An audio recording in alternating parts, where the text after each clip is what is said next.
Hello guys, it's me again, ang Inadriang ng Hong Kong, nagpabalik. Kung bago ka pa lang sa channel ko, pwede bang pakihit mo na ng subscribe button and notification bell na rin para lagi kang ma-update kung may bago akong upload. So sa video po na ito is tatalakayin ko po kung ano ba yung mga dapat na unang-una mong paghandaan kung ikaw ay nagbabalak pa lamang na mag-apply dito sa Hong Kong. Kaya tara, let's go!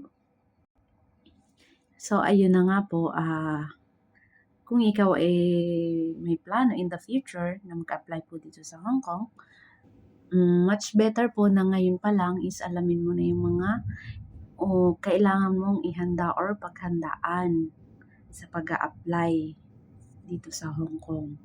At lalong-lalo na po kung ikaw ay first timer katulad ko. Masakit talaga sa first time. Charot. Mahirap talaga sa first time.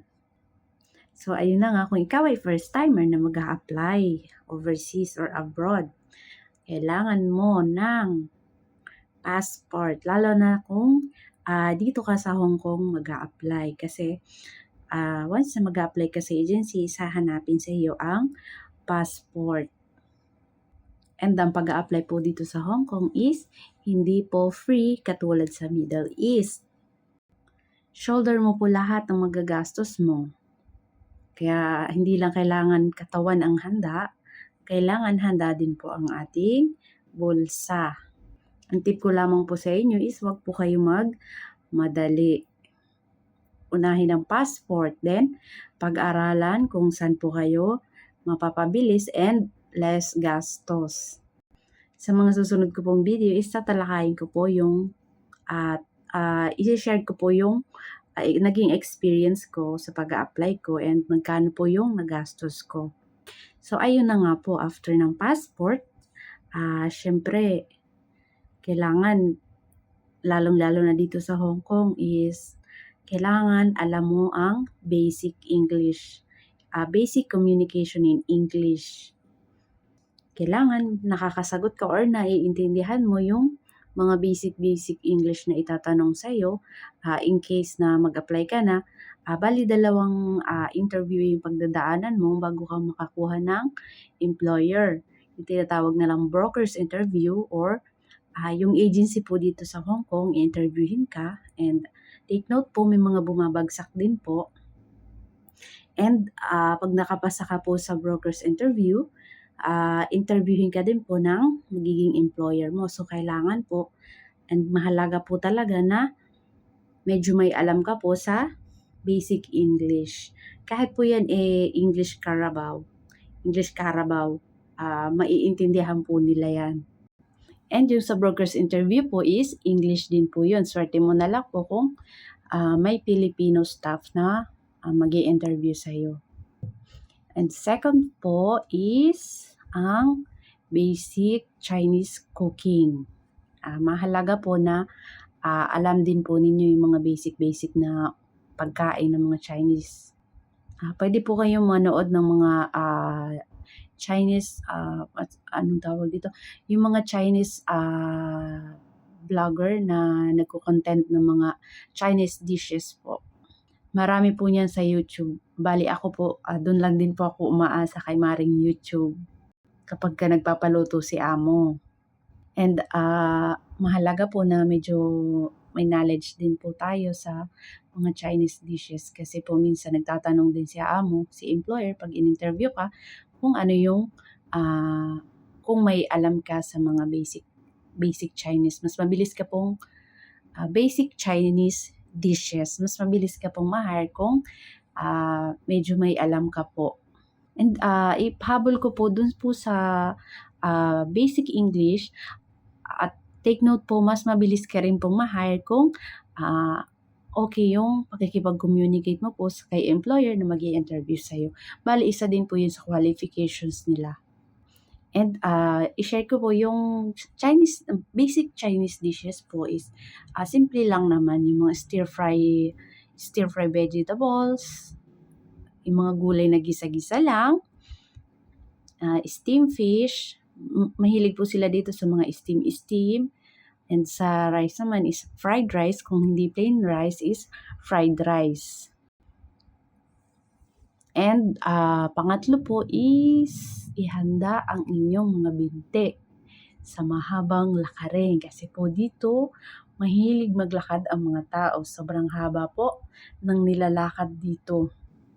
Kung dyan po sa Pilipinas is may tricycle, pangatlong kanto lang yung pupuntahan mo, magta-tricycle ka. Dito po, wala. Pang-apat na kanto, pang-limang kanto yung pupuntahan mo, lalakarin mo po yan. Kaya po, expect the unexpected pagdating dito. Kung ikaw taga-probinsya na sanay sa lakaran, medyo okay, katulad ko. Pero iba po yung lakad na kahit taga-probinsya ka, iba yung lakad kapag nakasapatos, may init sa paa, masakit sa paa. And kung taga Manila ka is mag-a-adjust ka talaga.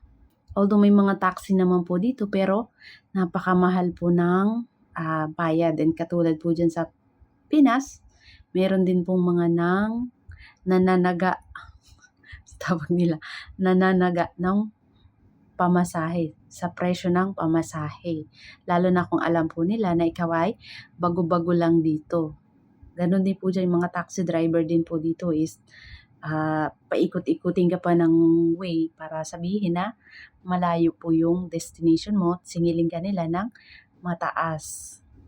And lastly po is alagaan ang inyong katawan. Dahil po ang medical po dito sa Hong Kong is napakahigpit po, and ang alam ko po sa ibang agency po dyan sa Pinas is 2 times po nagmi-medical.